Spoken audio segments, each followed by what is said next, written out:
अस्सलाम वालेकुम, मेरा नाम एहसन सलीम है और मैं कंपनी में काम करता हूँ जिसका नाम है DIDX इंक।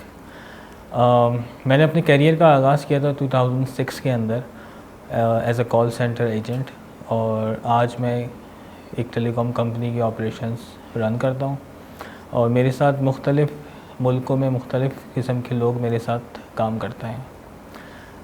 आज जो मैं कोर्स आपको स्टार्ट करवाने वाला हूँ उसका नाम है बिल्ड रिलेशनशिप।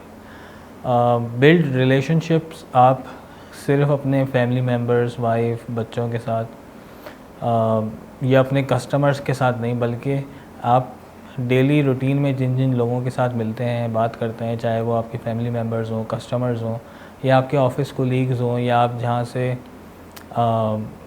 आप डेली लाइफ के अंदर जिन लोगों से मिलते हैं, उन सब के साथ आप अपना रिलेशनशिप किस तरीके से स्ट्रॉन्ग कर सकते हैं, किस तरीके से बेहतर बना सकते हैं, ये चीज़ें हम इस कोर्स के अंदर डिस्कस करेंगे। मैं कोशिश करूँगा कि जो मैंने पिछले 15-16 साल में लोगों के साथ काम करके एक्सपीरियंस सीखा है, एक्सपीरियंस लिया है, उसको मैं आपके सामने रखूँ ताकि इससे आपको फ़ायदा हो। शुक्रिया।